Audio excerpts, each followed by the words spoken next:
Brought to you by Podcast City Network. Due to the graphic nature of this program, listener discretion is advised.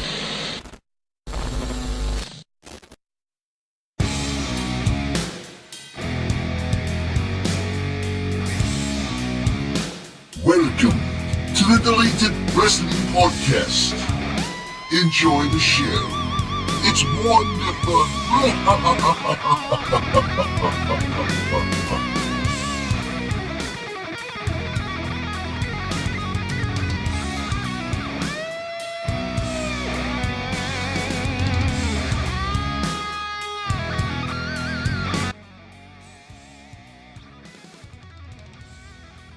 What's happening, ladies and gentlemen? Welcome to the Deleted Wrestling Podcast.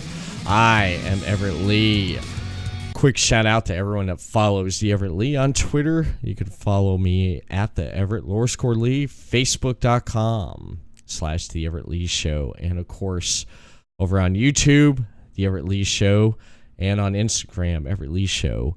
But tonight, this is the Deleted Wrestling Podcast. And I'm not alone tonight because I've got a couple things to be talking about tonight. WWE Fastlane predictions. And we're going to take a look at Triple H, the game's greatest rivals. And joining me tonight on the podcast, on the program, is none other than Mr. David C. Russell from Deathmatch Russell Podcast. How you doing? I'm doing pretty good, Mr. Everett Lee. Nice. We haven't done one of these episodes in a long time. I know. We haven't talked wrestling. Did a straight wrestling podcast talk. It's since... No. I know. It's been forever. But we're not alone tonight because we have a guest with us. He is Kentucky's Own Wrestling's United States champion. I want to welcome back to Podcast City Network. He's been on David C. Russell Show, Deathmatch Russell Podcast, the Everett Lee Show, ELS Uncut. I want to welcome back Kentucky's Own Wrestling's United States champion, the Chris Rose. How you doing, Chris? Doing all right, guys. How about you?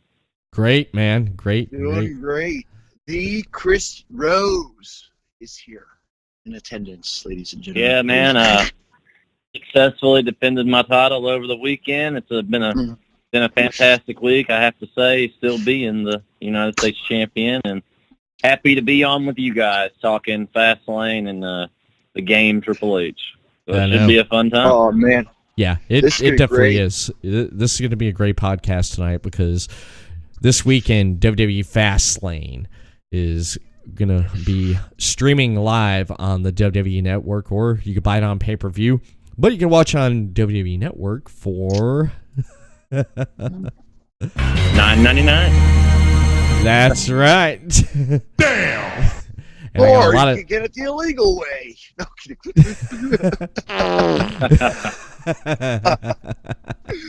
Don't have to pay a dime to Vince McMahon. Yeah. Sorry. But yeah. But anyway you watch it, anyway how you watch it Sunday. Mm-hmm.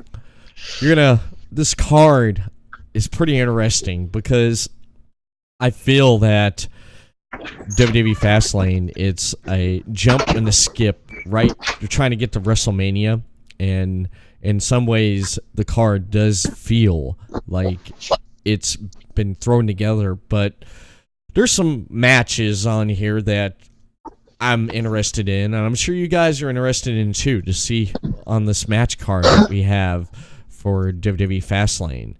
I mean, we start off with the kickoff show.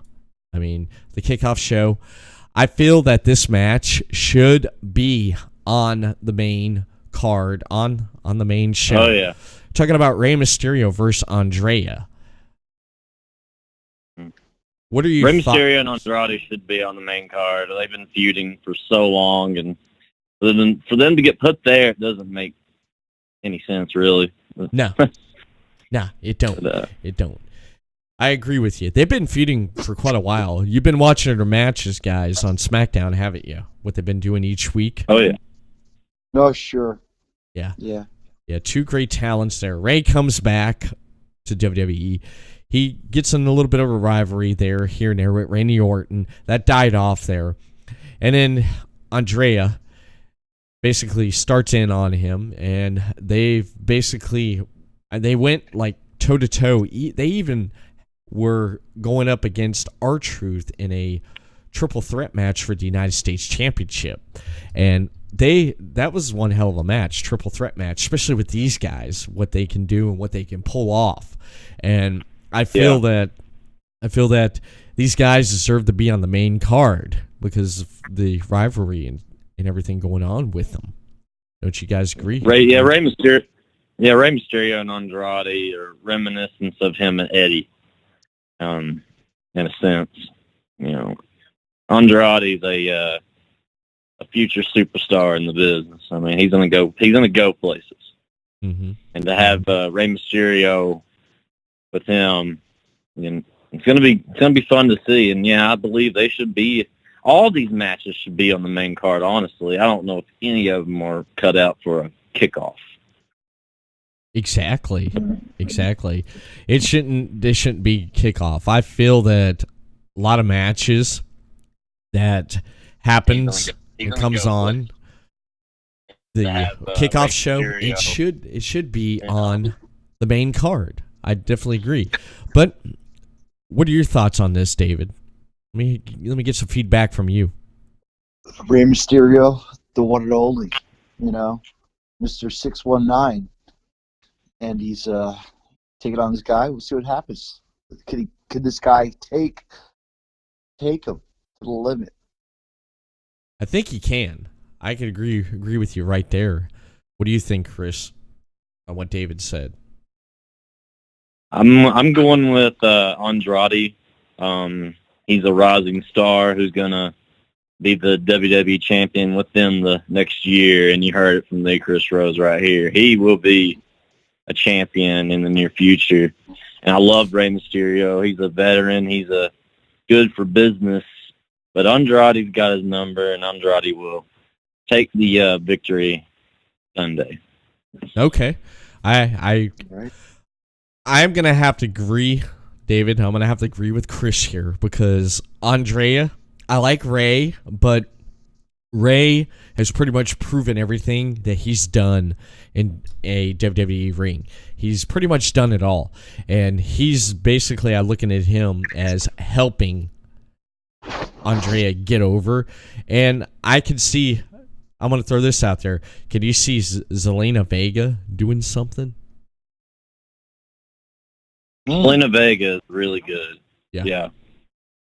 Yeah, she's probably the best, one of the best managers in the company right now with the look and the attitude she has, and it's a good package. Her and Andrade is. Mm-hmm. It's going to go well.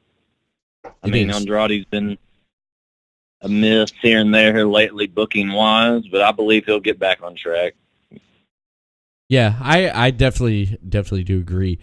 I feel she will do some interference, and I believe these guys won't be done with each other right here after this. I believe we may see something next month at Mania.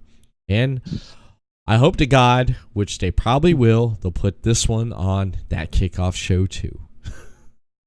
Yeah. I see, here's a bold prediction for WrestleMania. I see the United States Championship and a six-pack challenge atmosphere. Mm-hmm. Like, Samoa Joe's the champion now, and yes, a lot of guys. Samoa Joe's been feuding with a lot of them, like with Andrade, Rey Mysterio. They had the Fatal 4-Way match. R-Truth. I can't think of the guy who returned to SmackDown and to come to the aid of Rey Mysterio. Mustafa Ali. I can't think of his name. Mustafa Ali. Yes. Mustafa Ali will definitely be in the title picture at Mania and the United States Championship, I believe. Was it the Chris Rose, maybe? Hey, you never know. Well, since David brought up Chris Rose, this is what I want to say. That's one thing that you just mentioned that we don't see on this card, the United States Championship. we don't see that being defended. But if the Chris Rose was there, he definitely would defend and do an open challenge for the United States Championship. Oh yeah, I'm a fighting champion, guys. Yes. And by the way, R-Truth stole my open challenge gimmick, and I'm glad he lost the title because he got what he deserved right there.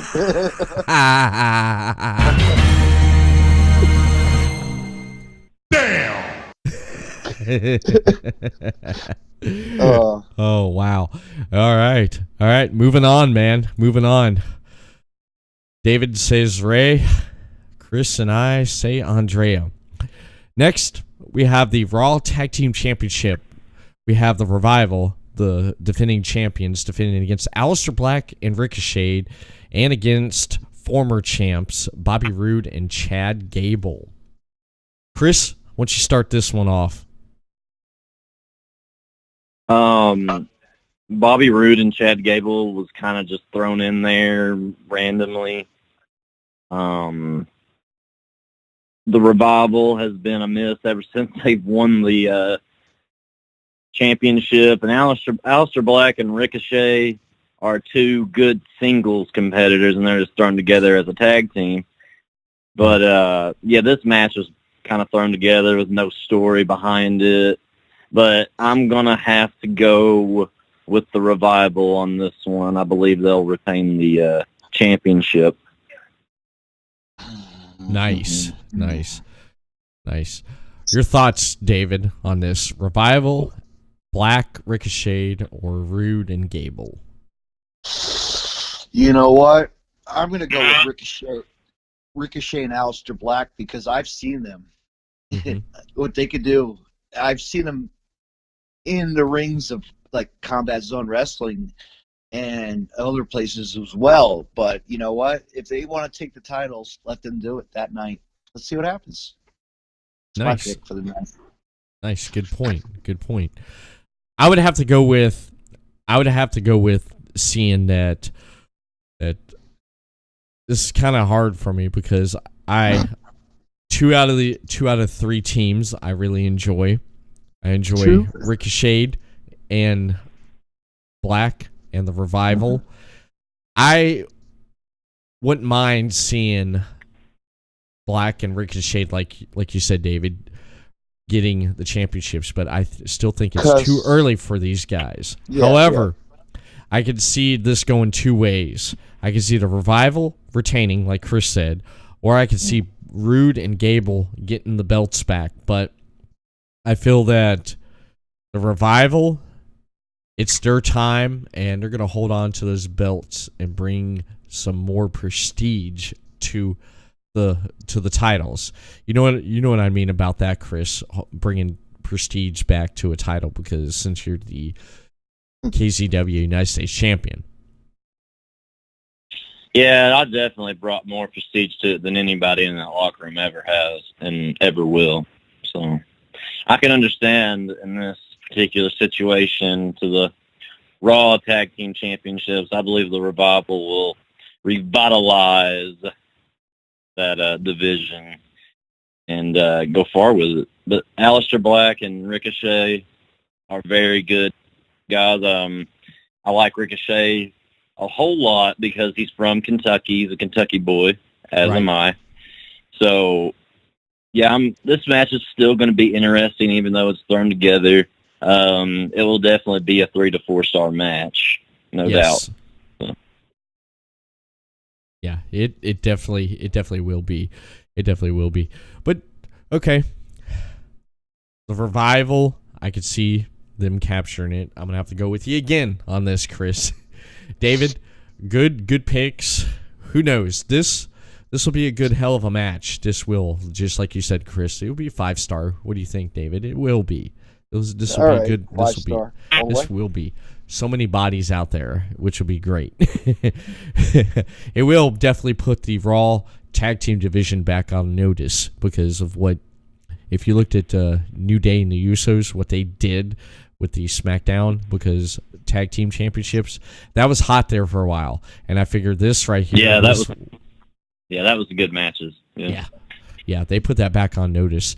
The Raw tag team division needs some life and juice into it, and Aleister Black and Ricochet doing that will be fantastic. Our next tag team match, we have about 3 tag team matches on this card for this pay-per-view of WWE Fastlane.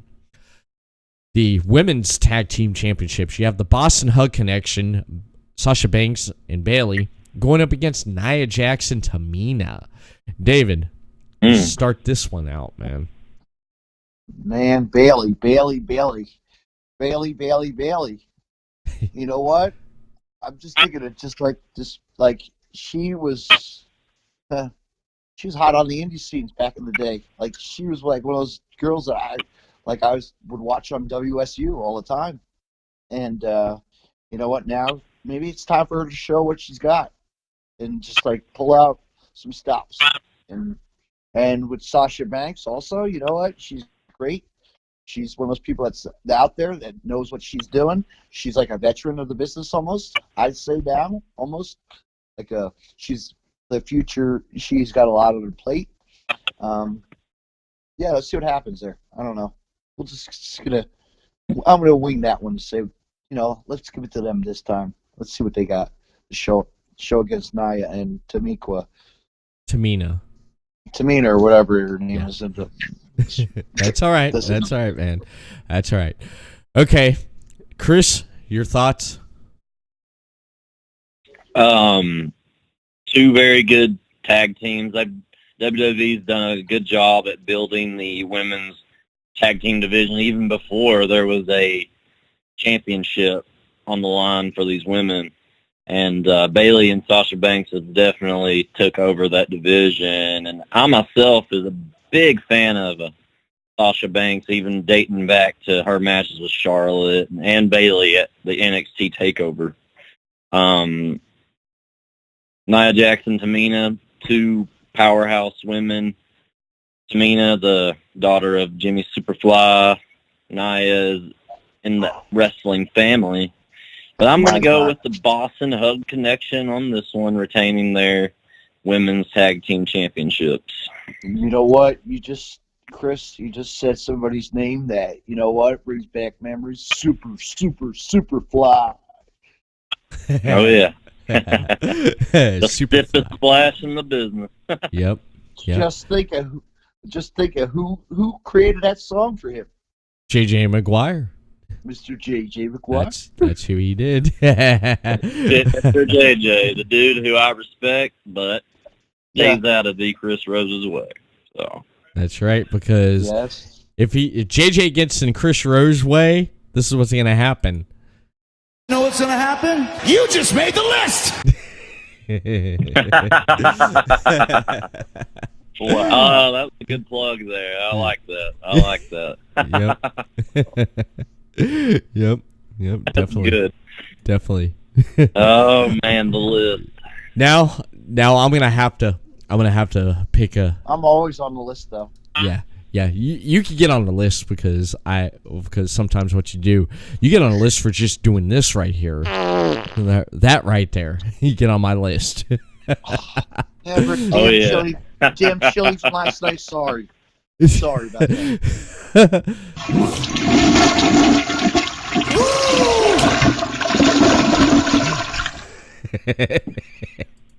I'm having a little bit of fun there on the soundboard.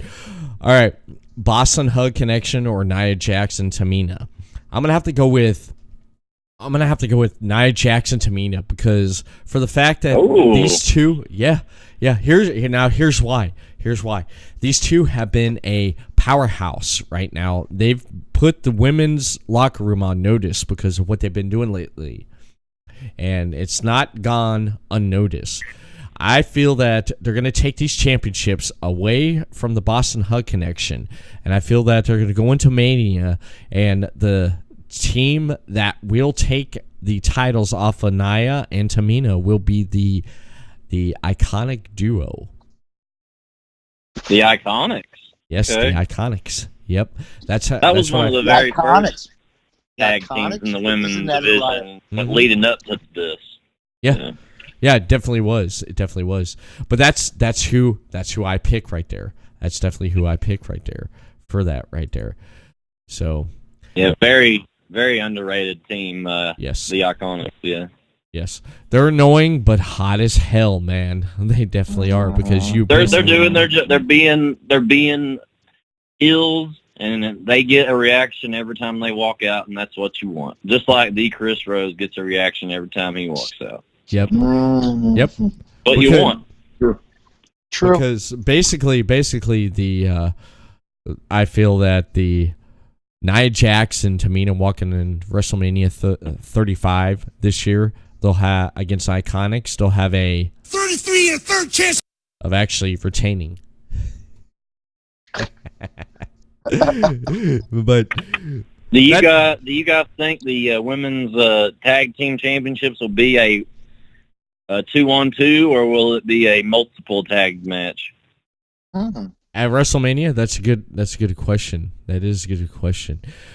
I would feel that it'd be 2-on-2, but I could see later on in other pay-per-views that it'll be a multi thing going on, because already the Boston Hug Connection went to SmackDown, I believe. Correct me if I'm wrong. And they went basically back to NXT, and they put all the women on notice. They said, "You want these titles? We're going to defend them everywhere." So, yeah. So there's not been a tag team in NXT to speak up and say, "Hey, we want a shot at those titles." There's not been anyone on SmackDown to jump up and say, "Hey, we want a shot at those titles." I feel that more women will come together and form teams that will approach whoever holds the belts, no matter if it's Nia, Tamina, or the Boston Hug, or the Iconics. Whoever has those belts, there'll be a team that will step up and say, "Hey, we want a shot at those titles, bring it." So that's how I feel about that. Yeah, the women's tag team division is very interesting. They tore it down at Elimination Chamber. Yes. With that match. Yes. Yeah, it's going to be interesting to see the evolution of women's wrestling going forward in that tag team division. It's pretty amazing how wrestling's evolved over the years. It has. Mm-hmm. Yeah, it definitely has. It definitely has. I couldn't agree with you more. But yeah, it definitely is, because right now, women's division, it's player. It's on every day, all day. And that's all I got to say about that. No, Our next, right. Yep, holla holla, player. At least we don't have a 10-man tag team going on, you know. Right. Yep. But our next tag team match, we got the SmackDown Tag Team Championships. You have the Usos defending the belts in a rematch against The Miz and Shane McMahon. The what's the name these guys are going by? Shane O'Mac. Shane O'Mac. It's Shane O'Mac. Miz O'Mac or Shane O'Miz or something like that. But something like that. Yeah, they call themselves the best tag team in the world. The best tag team in the world. I'll tell you where the best tag team in the world is. It's over at KZW, Kentucky's Own Wrestling. That's where I see the best tag team wrestling right there. Damn right. Yep. Yep. You damn right. You damn right. I'll let you start this one out, Chris. Who do you think on this one? Usos or Miz or Shane O'Mac? Well, I'm going to have to go with Jimmy and Jay, the Usos. They're a hot tag team right now. They get a really good reaction every time they go out. And I think they got the Miz and Shane McMahon's number. I think the Miz and Shane are still having a little bit of,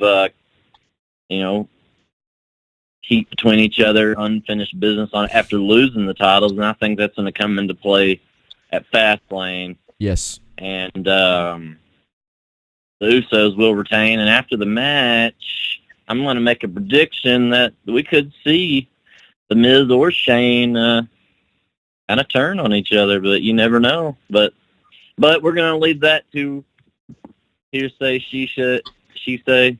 And I'm going to go with the Usos this Sunday. All right. David? You know what? I'm going to go with the Usos. Yeah, that was my- There he goes.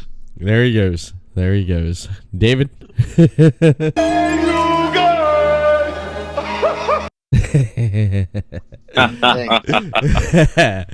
All right. David's going with the Usos. They're definitely going with the Usos.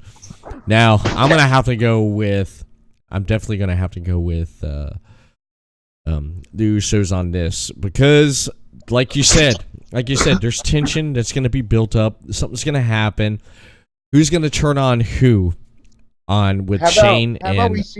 How about we get some comments in the room, Everett, too? Let's see what these people say. Is there people in the room, or?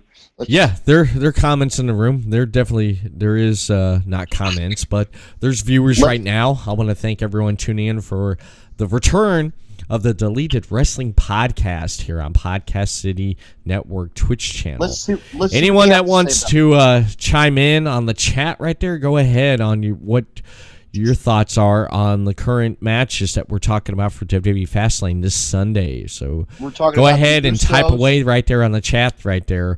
Talking about the Usos versus Miz and Shane O'Mac. If you want to comment on that, we'll periodically through the night check out who's chatting about what. Yes, absolutely. And we want to thank you for tuning in tonight. But I'm going to have to go with the Usos. We all agree on the Usos, but Shane O'Mac and The Miz, one of them is going to turn on each other. And when that happens, that's basically going to lead up to a WrestleMania 35 match between those two. I definitely agree with you on there, Chris. You agree with that, David? Yeah, that's definitely going to happen at WrestleMania. Mm-hmm. And or Shane O'Mac jump off the scaffolding. I could actually see Shane turning because the Miz is he so wants his dad's attention here lately. The Miz does. And what better way would it be for Shane to beat the Miz up right in front of his dad? Because his dad's going to be at Fastlane. So. That's right. So you predict Shane turning on a Miz. David, who do you predict? I think Shane's going to go climb up one of those banisters again and just jump down. Who knows? Like he did, on pay-per-view. He's going to jump. He does. He's going to jump up there and be like, "Here's Johnny," and he's going to jump. Yeah, like he's done it. Yeah, that's basically what's going to happen. He's going to get up there and be like, jackpot, and just jump off, man. Jump off, because he's down for the jumps. Come on, we know that. Yeah. All right, so we all agree on the Usos winning that match right there. Next, we have the SmackDown Women's Championship match. We have Asuka defending the championships against Mandy Rose. All right. David, Asuka, Mandy Rose. Asuka! That's who you pick? Asuka. Chris? Mandy Rose has gained a lot of attention here lately, and she has the last name of the Chris Rose. Yeah, is that your sister? Pretty self-explanatory, gentlemen. I'm going to go with Mandy Rose over Asuka this Sunday. Mandy Rose's ring work, actually, it's gotten really good since she's joined, and her character has evolved as well with the stuff she did with Naomi. Very Attitude Era-esque, and I believe she's going to go into Sunday in Fastlane and defeat Asuka and become the new champion. Okay, yeah, definitely. I asked you before you gave your opinion there. I said, yeah, she shares the last name with you. Is that your sister? I don't really know, but it'd be nice if it was, because she can, pull some strings and get Lee Chris Rose in there and be their United States champion. Oh, wait a minute. What about us? But wait a minute. We'd have to have full two for tickets for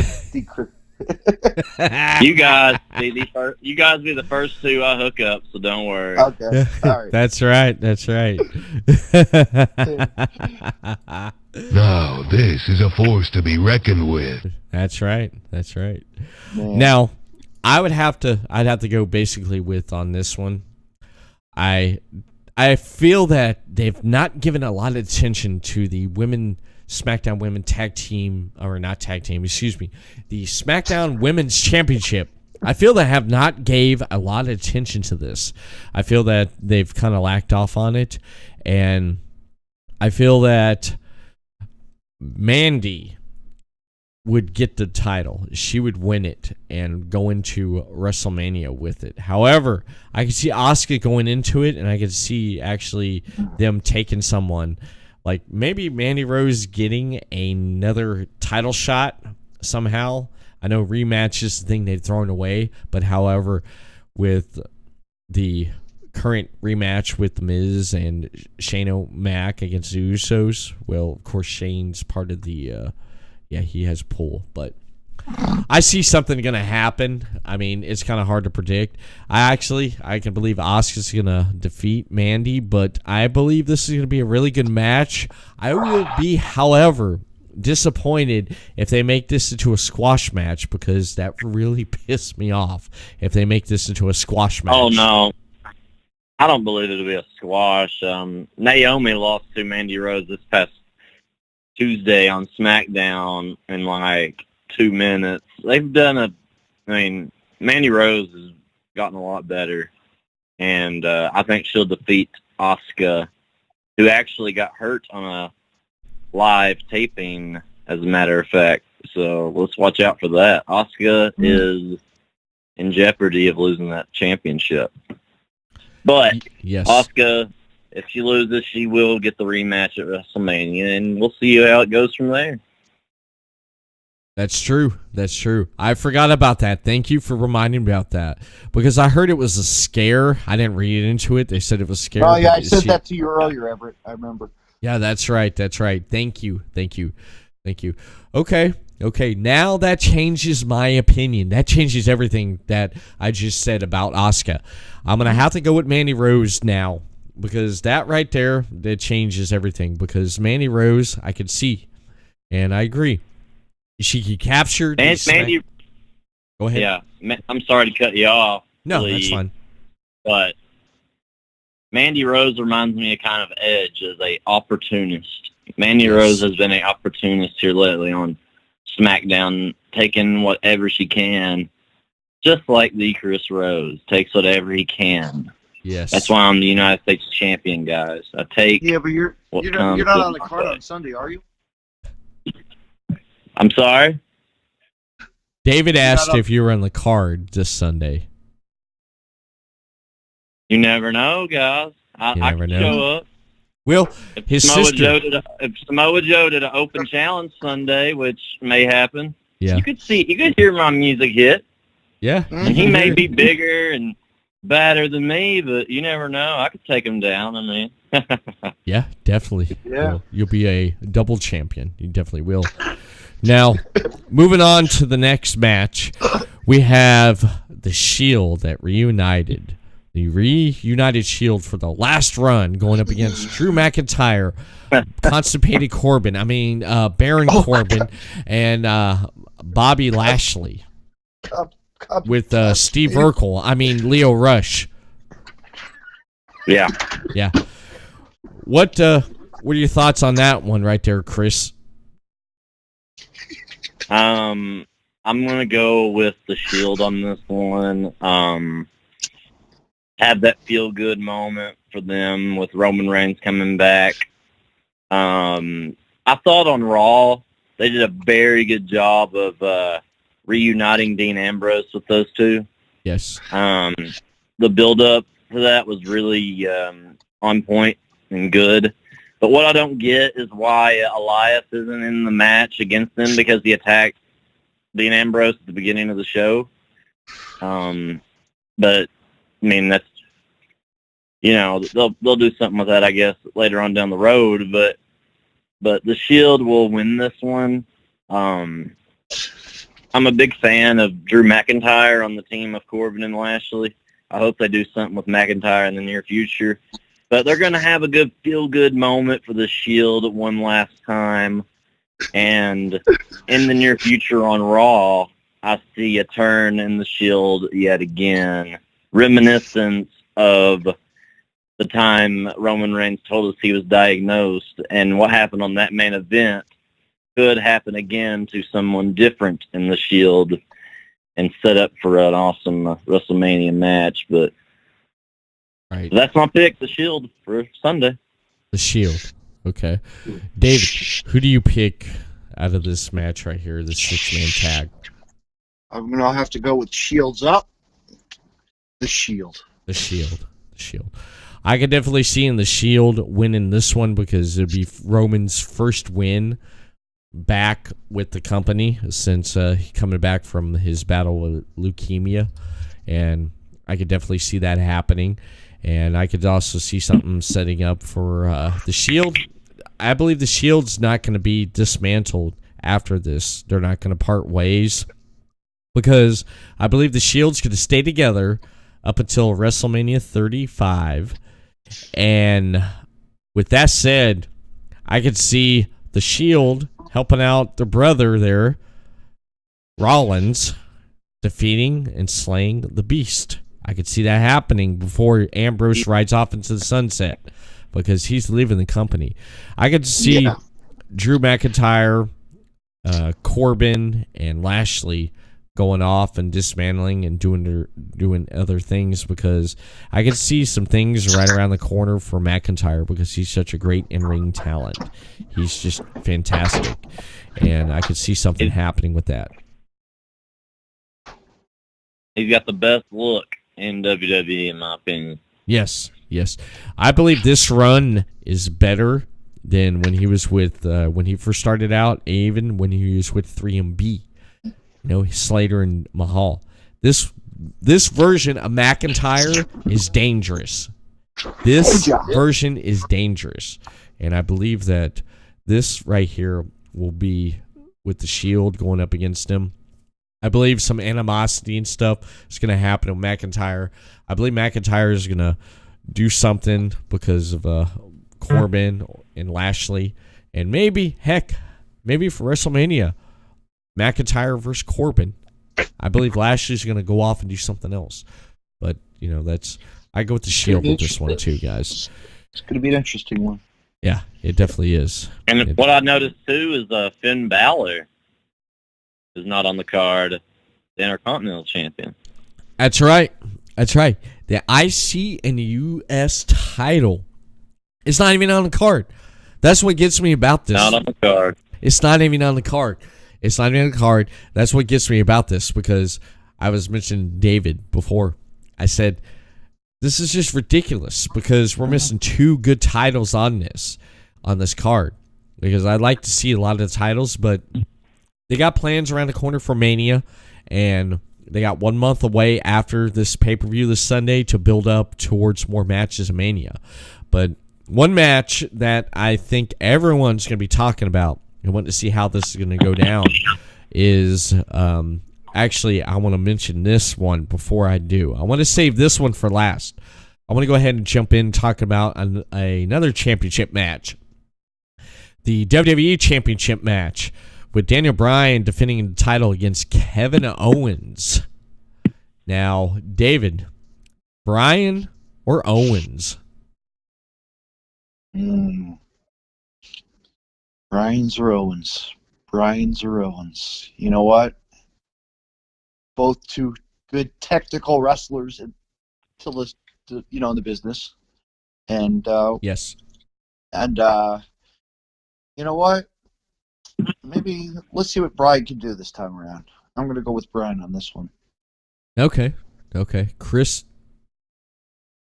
Yeah, I'm going to go with Daniel Bryan as well. Kevin Owens is, a favorite of mine. He's a good competitor. He's got the fans by his side in this one. But, I could see Kofi Kingston getting involved in this. Kofi Kingston got his opportunity taken away from him by Vince McMahon and put Kevin Owens into the title hunt. Mm-hmm. But yeah, I could see Kofi Kingston gunning for that title at WrestleMania between either one of these guys. But I'm going to go with the Planet's champion, quote unquote, as Daniel Bryan says. I'm going to go with Daniel Bryan in this one. I'm gonna have to go with Daniel Bryan on this one because I feel that Kofi, they're saving Kofi for Mania. They're gonna give Kofi Kingston his WrestleMania moment at WrestleMania. I believe that's the WrestleMania moment. That's right, brother. He's gonna have his we're all onto it now. Basically, anyone watching now, we just got one question to ask you. Do I have everybody's attention now? That's right. Because I believe that when it's announced Kofi Kingston, I like Owens, I do. But I feel it's a little bit too early for him to jump right into a title match. I feel this is just someone for him to have an opponent against and start the seeds of a rivalry that will later on be planted into more later on with Owens after Kingston, because you may see something. They may use Daniel as a transitional champion to help Owens and Kofi. That may happen, but yeah, I definitely see Daniel Bryan getting it, because once Daniel Bryan retains his championship, and if it is announced that he'll be going up against Kofi Kingston at WrestleMania, I know Daniel Bryan's just going to be fickle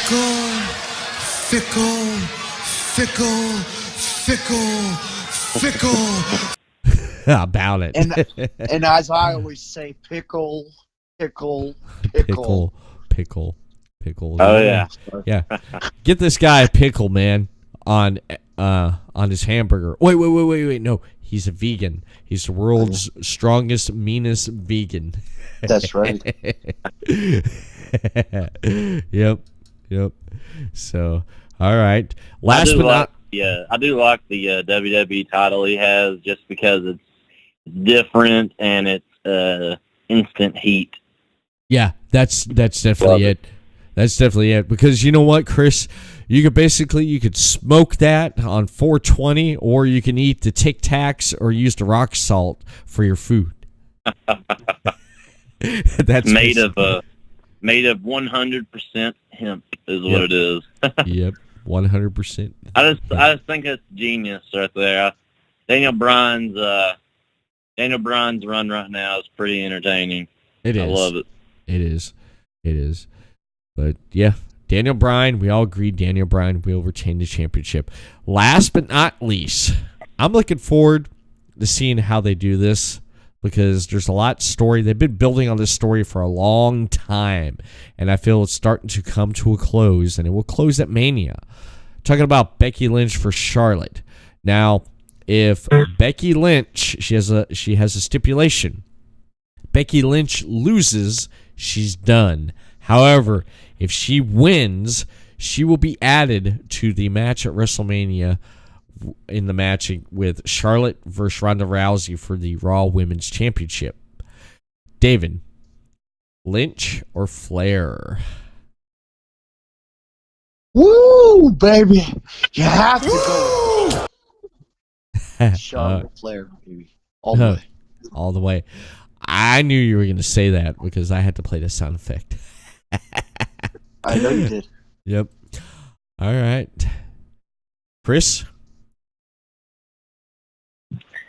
Well, back at the Rumble, Becky Lynch won, and she had the knee injury and everything, and they've done a very good job of building this. Yes. But Becky Lynch is the man, but Charlotte Flair is the queen. I'm going to have to go with Charlotte Flair, and I feel like Ronda Rousey will be in the mix Sunday. either Charlotte Flair wins or it's going to be a disqualification with Rousey interfering. Uh-huh. But if Charlotte wins, Becky Lynch will somehow make it right back into the title picture. Because I feel like at WrestleMania it's going to be Charlotte, Becky, and Ronda on the last match at WrestleMania. Nice. Setting a good milestone for those guys. Nice, definitely. Cool. That's good prediction. I'm gonna have to go with Lynch winning this one, and with her winning this one and getting into the triple threat, and for the next month, just making Ronda and Charlotte's life hell, because I feel that she's been faking the injury, and it will come to light on it. But like she said this week on SmackDown, I beat you before at the Rumble with one good leg. I can do it again, and I believe she will win. Lynch will win, be added into the match, and she will just make these two their life a living hell for the next month until she faces them at Mania. And that's what I think is going to happen. And yeah, I do believe this will be the main event for WrestleMania, because if Vince don't put this on for the main event WrestleMania, he's lost his mind. He definitely has. Age has caught up with him. But Everett, you're gonna go on the this match right here, Rousey, Charlotte, and Becky has definitely caught the eye of many fans. And yes. They deserve to be the last match, the main event. They do. I heard Everett Lee is going to make an appearance there, do a run-in. Oh my God! I'm going to run in, and I'm going to. That's what I'm going to do. Yeah, you're going to wear a super kick shirt. Super kick shirt. What you talking about, Willis? Oh, that's crazy. Yep. All right, so that's pretty much our predictions for WWE Fastlane. One last question before we move on to our next segment. I want to ask you guys, match of the night, David. Match of the night, boy. I'm going to say the tag team match with Ricochet. Okay. And Alistair. Okay. And all right. Alistair Black. Chris? I'm going to have to go with Charlotte and Becky as match of the night in terms of the build and the reaction. I'm going to go with Charlotte and Becky as match of the night because they tear it down when they touch each other and when they are in the ring face to face. It's money, and I believe that would be the match of the night. But coming in second, I will have to say the tag team match, the Raw Tag Team Championship. Yeah. All right, nice. Everett. I'm gonna have to go with. I'm definitely gonna have to go with match of the night. All eyes will be glued on it. I will have to say the match of the night will be Lynch versus Charlotte, the man versus the Queen. And then the second match of the night, I would have to say, would be Rey Mysterio versus Andrea. Those right there, those are my two picks right there. And that's our predictions right there.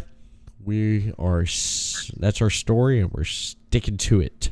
And before we jump into our next segment, we want to give a shout out to the supporters and sponsors of Podcast City Network. And you can find more of these shows and programs and our sponsors and supporters over on podcastcity.net. And when we come back, we're going to talk about the game, Triple H. So stay tuned. The game. Ooh.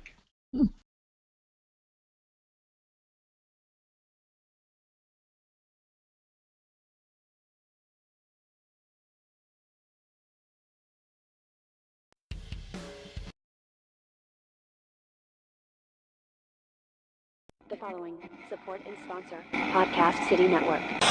City Limits Tap Room, sports bar in DeLand, Florida, has brew on tap, serve food, the grilled cheese is excellent. For upcoming events, check out City Limits Tap Room on Facebook.com/City Limits Tap Room. Atlantic Sounds has thousands of new and used vinyl records and CDs. If they don't have it, they can order it for you. Same location since 1982. For more updates on what's new, check out Atlantic Sounds on Facebook.com/Atlantic Sounds Vinyl. Sports Sanity Customs have worked with organizations from custom embroidering polo shirts to jerseys for your kids' baseball team. They do it all.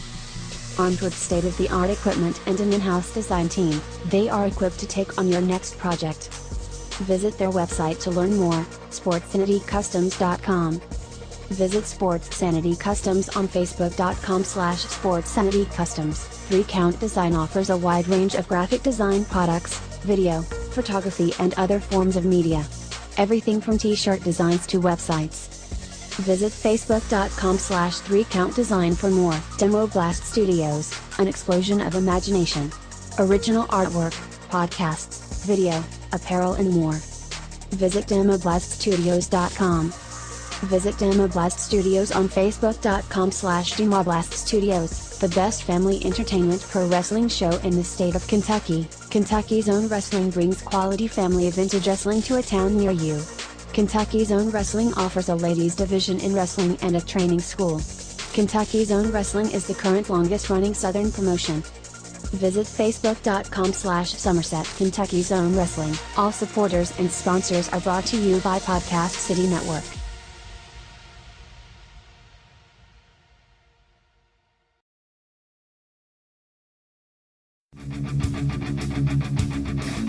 Welcome to the Deleted Wrestling Podcast. Enjoy the show. It's wonderful.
Break it out. All right, ladies and gentlemen, we are back.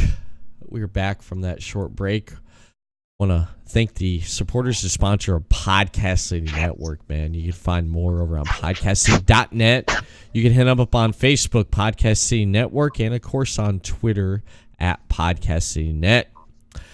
Well, we are going to discuss and talk about one guy that you guys can agree with me on this, because this guy right here, he's faced a lot of opponents in the ring, and like we were talking about right during the commercial, Chris brought it up, the return of Batista. With the return of Batista, Chris and David, that reminded me of the rivalries that the game Triple H has had with some of the greats, talents that's been in the ring in WWE. And that's what we're going to discuss about. Since Batista's returned, it's basically just, it looks like we know WrestleMania 35, it's going to be them going up against each other at WrestleMania 35 because they're planting the seeds for it. And what do you want to add on that, Chris? You want to add to that right there? in my notes earlier, prepping for the podcast, I had my 1 and 2 top rivals for Triple H, and number 1 being Shawn Michaels, and number 2 being Batista. And what's interesting about those two is because they both used to be in a stable with Triple H. Mm-hmm. And Triple H and Batista has really intrigued me because they've had some good matches over the years. It all dated back to Batista signing the contract to Raw and SmackDown, and he ultimately powerbombed Triple H through the table and stayed on Raw and said he's coming for you after he won the 2005 Rumble in controversial fashion. I remember that. Wow. Yeah, it was a complete, it was a crazy Rumble. And then he faced Triple H at WrestleMania, and me personally, I liked the match. I liked Batista. And, they had some other matches after that, and the story behind this is Triple H has never beat Batista, and they had the SmackDown 1000 this past year, and Batista made it clear to Triple H that you've never beat me, and the show, went off the air. And this past Monday, Batista came back, and the seed has been planted.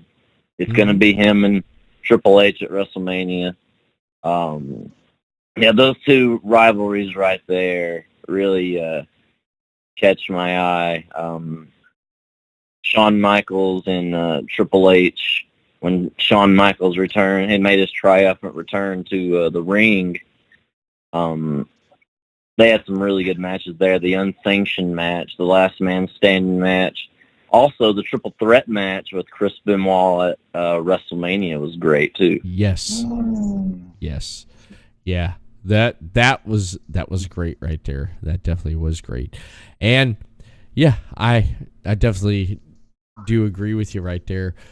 Yeah, with Batista, that was a great rivalry right there. That definitely was a great rivalry right there.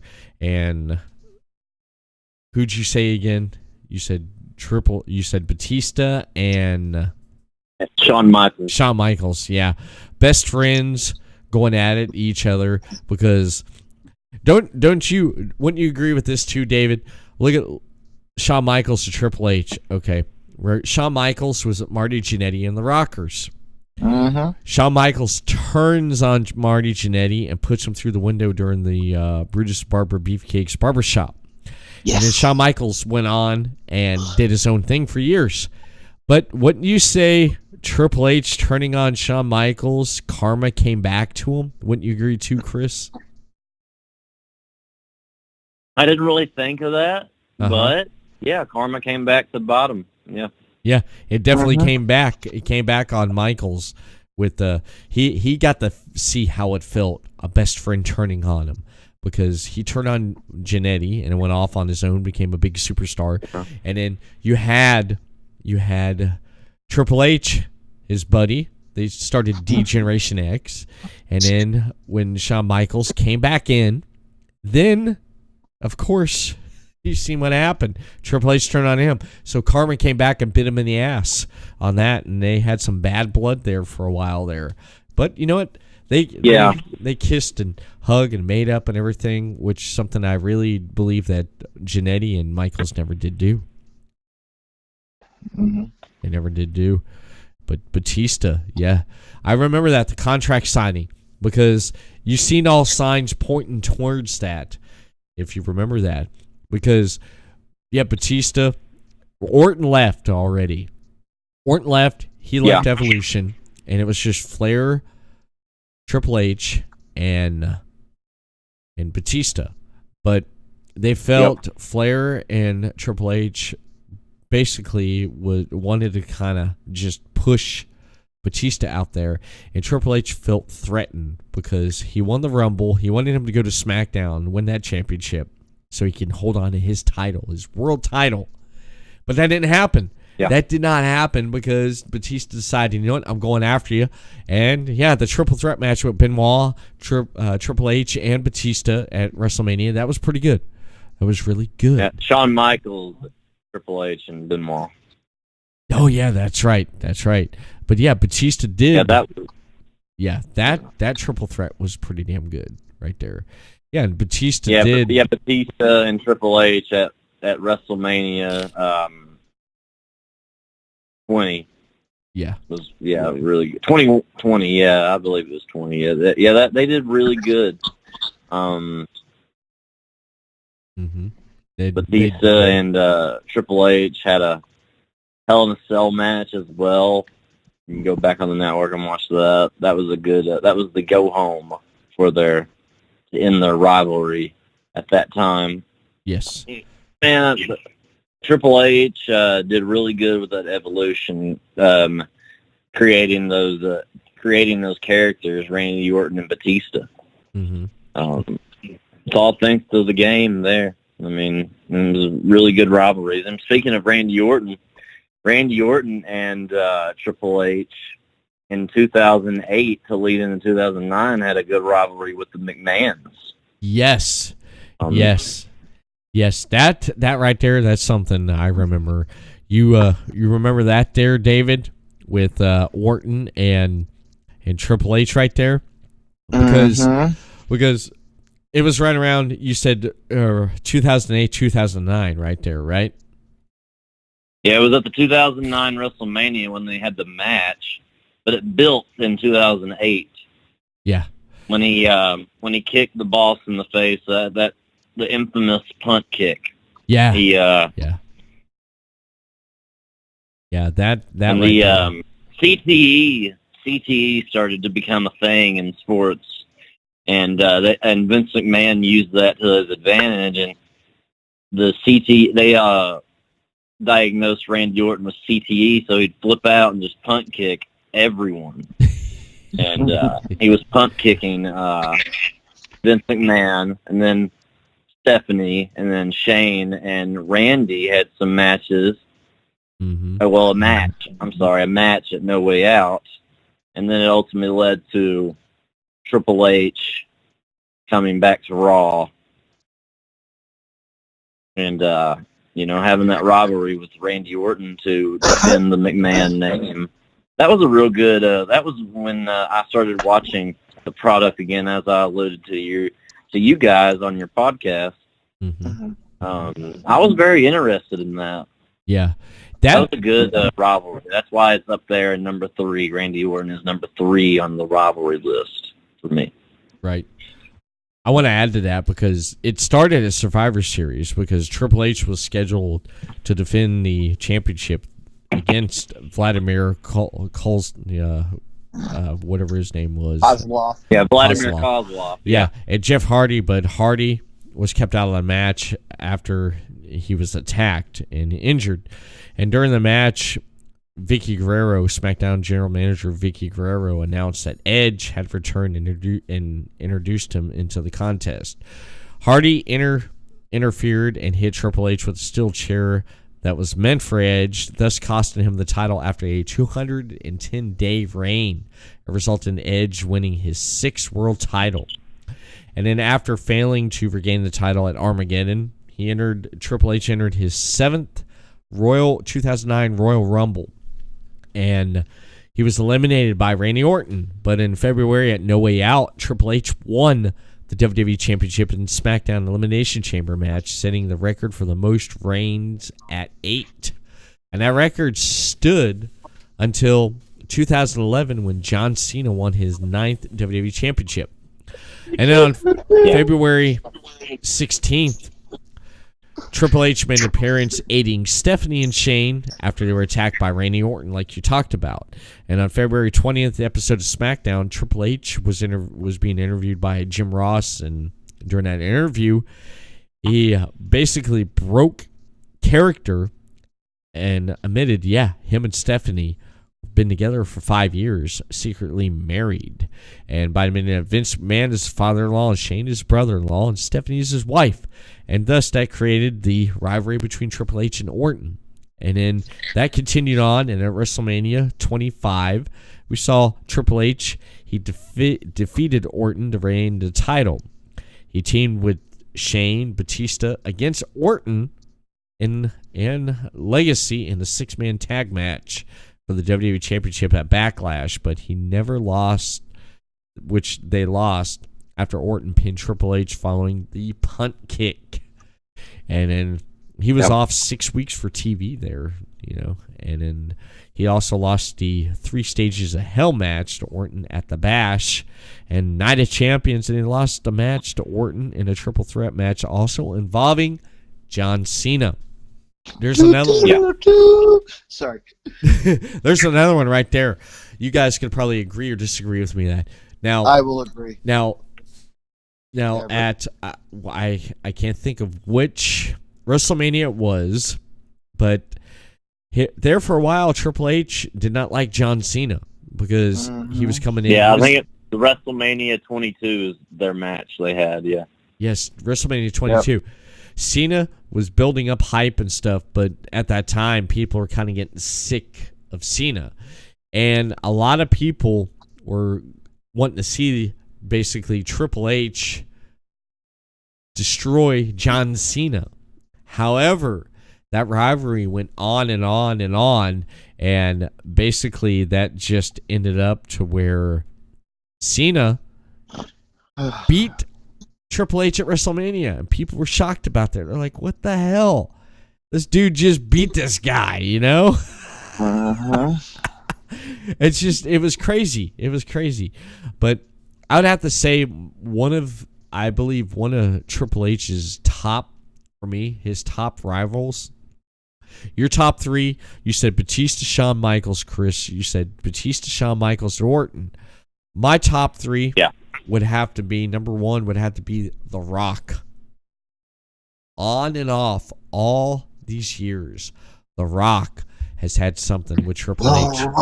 One of my favorite rivalry matches was at SummerSlam 98 in the ladder match where Triple H went up against The Rock for the Intercontinental Championship in that match, and Triple H won the Intercontinental Championship from The Rock. It was DX First Nation, and that was one hell of a match, ladder match right there. I thought that was one of the best matches on that pay-per-view that night right there because of the story and everything behind it. And then that definitely gets a lot of buzz still to this day, that match.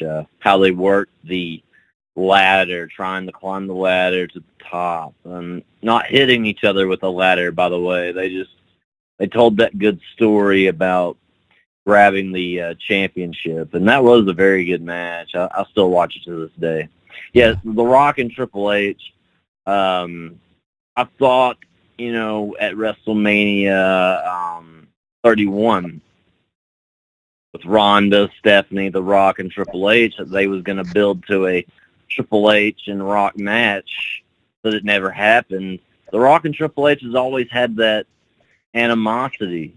And, they had some great matches during that time period. I also alluded to your podcast. I didn't watch it at that time, but I did go back and look at those, at the product. And, Triple H and The Rock definitely had some great matches. And Yeah, they did. They did. You want to add to that, David? I'm going to say, you know what? You are, guys, I'm going to go with all of those. That was a rival, with The Rock and just craziness. It was the time when wrestling needed that boost with The Rock just right there, just to go at it with him. Mm-hmm. And just, create a storyline. Yeah. Also.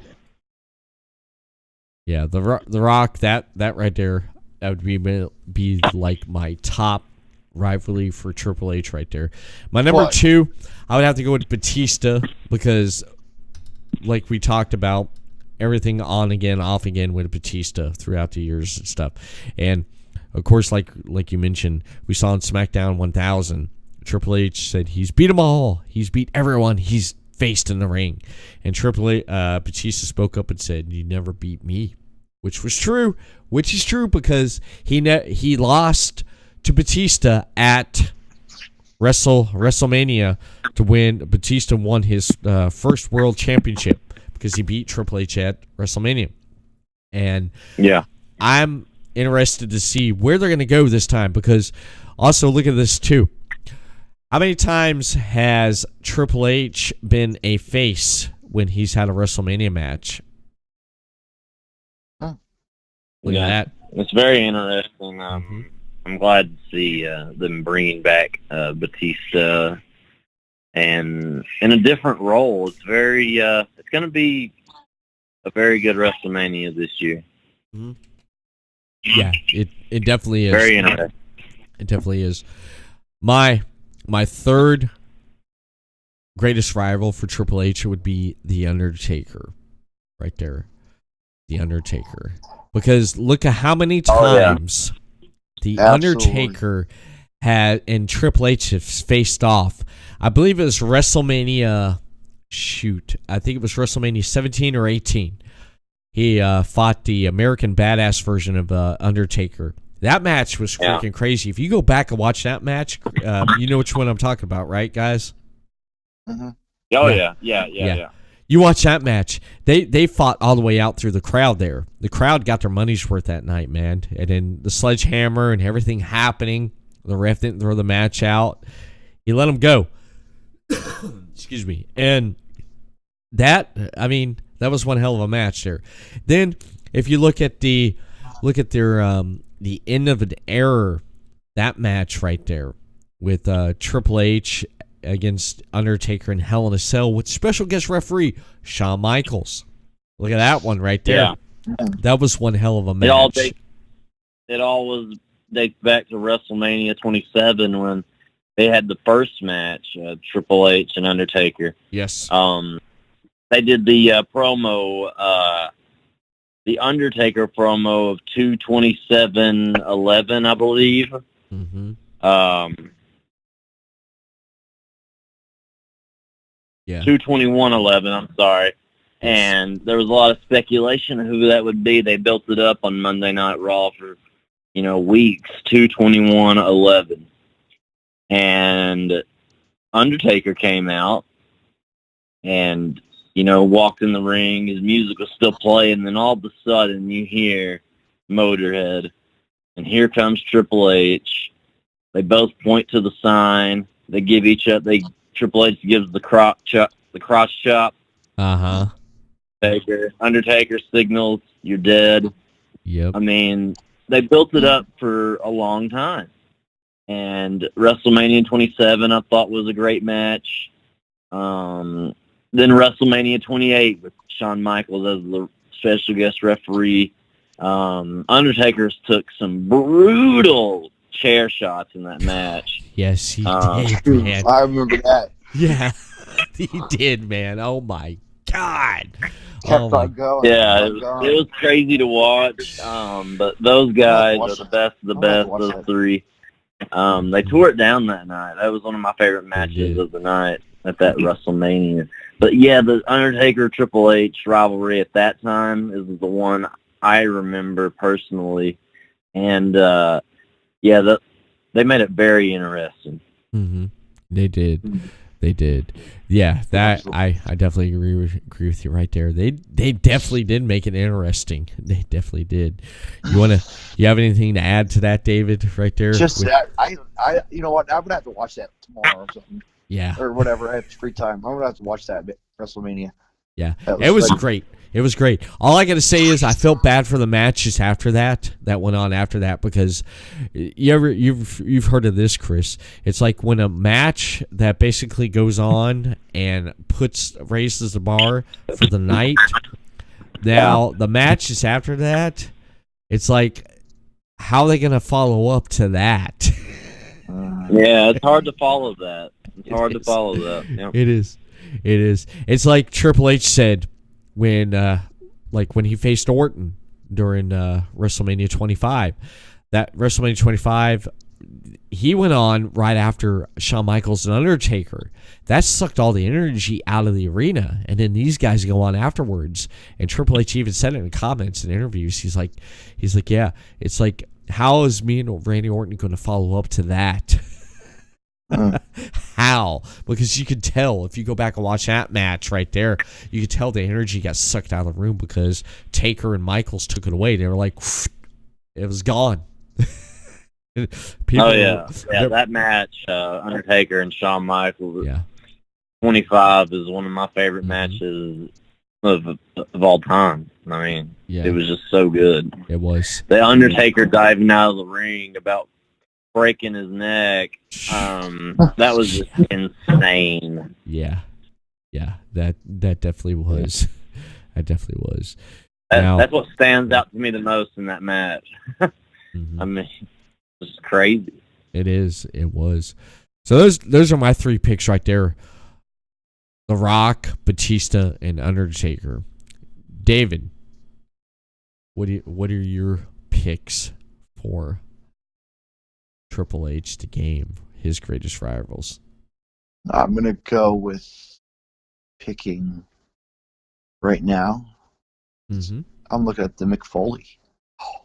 Ooh, nice. That's a good one. Yeah, that's a good one. That's a good one right there. The Mick Foley, because you know why? Foley is one of my inspirations. You know, to watch wrestling. You know, of course, like watching him in the hardcore era. You know, when he started out, versus, Triple H's match. A lot of people don't know the match is pretty good with them. You know, the chemistry they've had in the ring. Right. Right. Yeah. And then when you called my voice sometimes, right? Yeah. When I was just looking. All right, that's it. I can't do it. My voice. Your voice is a little bit cracked up there. He does a good Mick Foley impersonation. You should get him to do it sometime, Chris. It's freaking great. I'll do another night. It is. Yeah, I want to add to that. Yeah, Triple H feud with Mick Foley in early 2000. They both fought at the Royal Rumble in a street fight match for the WWE Championship. Triple H won after he pedigreed Foley. He gave him 2 pedigrees.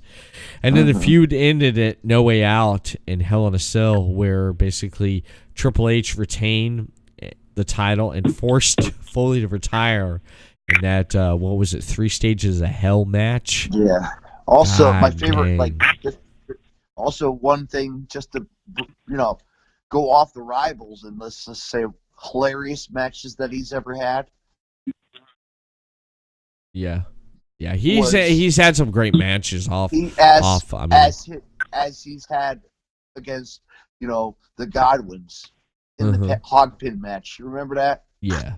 Yeah. That was insane. That was insane. What's your number 2 and 3 for Triple H? 2 and 3? Yeah, your number 2 and 3 pick. I'm gonna say The Rock. The Rock. And Batista. Batista. Nice. No. No. Excuse me. Raw is. Yeah, I'll have to go back to Triple H, Cactus Jack, Hell in a Cell match. It was really good. Yeah, that was brutal, man. I never seen Mick Foley bleed so much like that. That was one hell of a match. I thought Mick was gonna win. I thought he was, and then Triple H beat him, and I'm like, shit. That's it. That's all. That was, he was done. He was done. David said Chris Jericho. They had some good feuds right there because basically Chris, it's like this, Chris. The way I look at Jericho and Triple H's feud is because it had to start, and it all started with a woman, and that woman's name was Stephanie McMahon. It did.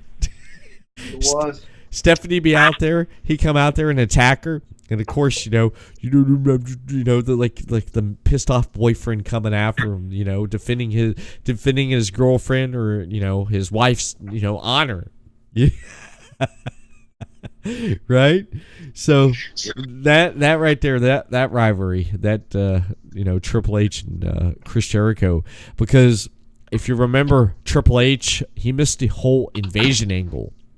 He missed that whole angle when he tore his quad, and he came back. He tore his quad in the classic tag team match with the power couple, Two-man power trip. I'm sorry.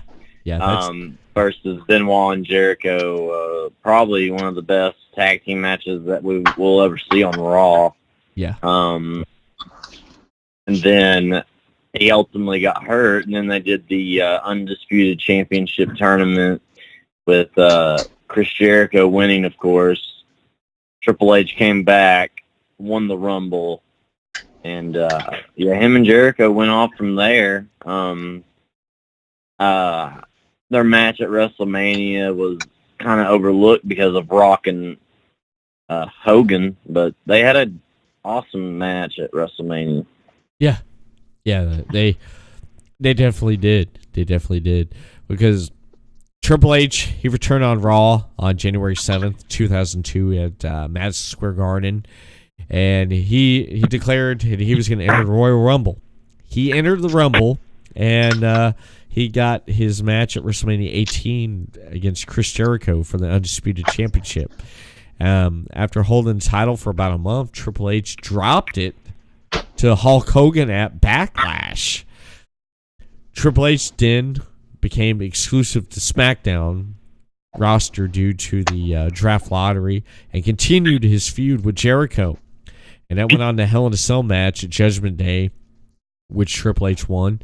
And then on June 6th, 2002, on the episode of SmackDown, Triple H defeated Hulk Hogan and became the number one contender for the Undisputed Championship at King of the Ring against The Undertaker.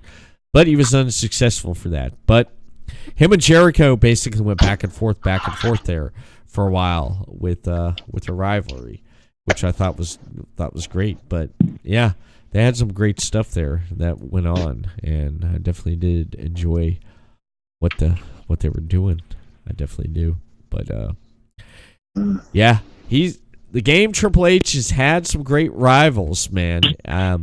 Without denying anything, man, because right there, what we talked about tonight with all three of them, with our top picks, and what I like about our top picks, we all agree, Batista. And that's going to be interesting to see how that's going to, become, and what's going to happen at WrestleMania this year with the storyline with that. But I feel he's faced them all. He's had some good matches. I want to throw in there. He had a good feud with Kurt Angle there. He had a good feud with Seth Rollins at Mania. And Kurt Angle, even in Brock Lesnar in 2013, when Brock Lesnar tried to retire him, and he beat him at WrestleMania 29, and of course Goldberg. CM Punk as well. Yes, CM Punk and Triple H had some awesome promos in the year of 2011, which I still watch to this day. Yeah. And they had the payoff at Night of Champions, which Triple H won. But that was a really good feud of CM Punk being the rebel, going against the grain, going against Triple H, who just took Vince McMahon's job as chief operating officer. And, that made for good business right there. Right. CM Punk, Triple H. I didn't really think of that till now, guys, but CM Punk and Triple H is the number 4 on my list, because I still watch those promos all the time. Yes. CM Punk, Triple H, very good stuff there. Very good. Yep. Definitely. Yeah, I forgot about that there. They definitely had some good promos during that time in 2011. They definitely did. And we all agree that Triple H had some great rivals. And that's what I love about the game. That's what I love about Triple H. That's why he's in charge. And now is because he kickstarts so many people's careers. Like, CM Punk made a name for himself beforehand. I get it. He was, doing good in the Indies and WWE. But after that feud with Triple H, he became one of the hottest stars we've ever seen. Yeah, yeah. And Batista and Randy Orton became one of the hottest stars we've ever seen after Triple H. That's true. Triple H is definitely a pioneer in the business. And also, I'm going to throw this in there. Inductees to the Hall of Fame also. Just don't forget about that coming up. That's right. Yeah, D-Generation X. Yeah, we can't forget about that. Can't forget about that. He's finally getting... DX, D-Generation X, Honky Tonk Man, and Torrie Wilson. Very good Hall of Fame so far. Yeah. Yeah, it definitely is. I was happy about Honky Tonk Man. I was happy about D-Generation X getting it inducted, and he's finally gonna get into the Hall of Fame. And he's had some great rivals within the years of his being in the ring, and him going up against Batista, and he cut Triple H. I don't care what anyone says. That guy, the game could still cut a good promo and make you want to watch and believe what he's going to do. Because he can still go in the ring. He's in the best shape of his life. I don't care what anybody says. Triple H can go with anybody in the business. He's in charge for a reason, and he's still around for a reason. That's why they call him the Game, the Cerebral Assassin. He's the man, basically. He is. I mean, we could go on and on all night about all the accomplishments. And we forgot about Roman Reigns. Roman Reigns benefited a lot from Triple H. The story they told with the Royal Rumble match, just reminiscence of Ric Flair with a WWE title on the line at the Rumble. Right. Roman Reigns lost the Triple H at that Rumble, setting up a, the fans may have, disagreed with it, but Triple H just tries to help everybody. And him and Roman Reigns, they had a pretty good match at WrestleMania 32. That's what it was. Yeah, and I thought that 32. was a pretty good rival. Those two. It was a good match those guys had at 32, and even the story and stuff building up to that with Roman Reigns. Yeah, we can't forget about that. Definitely cannot forget about that right there. And I believe that's pretty much it for this Deleted Wrestling podcast. Really good predictions for WWE Fastlane this Sunday on the WWE Network and on pay-per-view, and good discussion tonight with who we think Triple H's greatest rivals were. And before we exit out, I want to ask you guys, Chris, what do you got coming up with Kentucky's Own Wrestling? Well, I'm sorry, guys, I got tongue-tied. We will be in Shopville, Kentucky this weekend. March 9th, I believe it is. I will be doing yet again another open challenge for my KZW United States Championship. And as I say every week, the fans know this. I don't care how big, bad, or tough you are. Chris Rose will face you in that ring. And all the idiots in the crowd watching, they will see me pin them to the mat, 1, 2, 3, like I always do. And as they always hear every weekend, I'm going to hold the title all the way to next year and forever. Nice. So you can catch me this weekend in Shopville, Kentucky.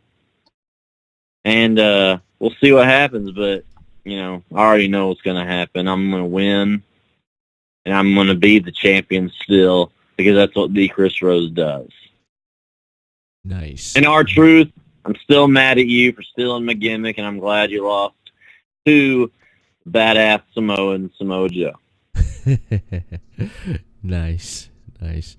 David, what do you got coming up? Well, what do I got coming up this weekend? Well, no podcast this weekend. I got a little wrestling this weekend. I'm going to head down to Williamstown, New Jersey for Hardcore Kingdom, where H2O presents the Hardcore Kingdom 3 Nice. death match tournament. Again, a little blood, a little guts, a little violence, like as always. Yes. Wow. Nice. Yeah, it's gonna be fun. Oh yeah, I can only imagine. And lots of beer. And lots of beer. Hey, I bet you have to have a lot of beer at a death match. Yeah, you definitely You do. do. To even That's comprehend what those guys are doing. So. You know what? Yeah. You read the card and it even says BYOB. Bring your own beer. There you go. There you go. There you go. Yeah, that's it. And I don't know, maybe I'll have a guest or two on this week, or maybe I'll grab somebody from the show and just ask them how they're doing. Nice. I definitely like that. Everett Lee show next Thursday at 9 p.m. I'm going to have on from Australia. He is a hip-hop rap artist from Australia. I'm going to have on What the hell? Muggsy Brady. Will be on the Everett Lee show coming this Thursday night at 9 p.m.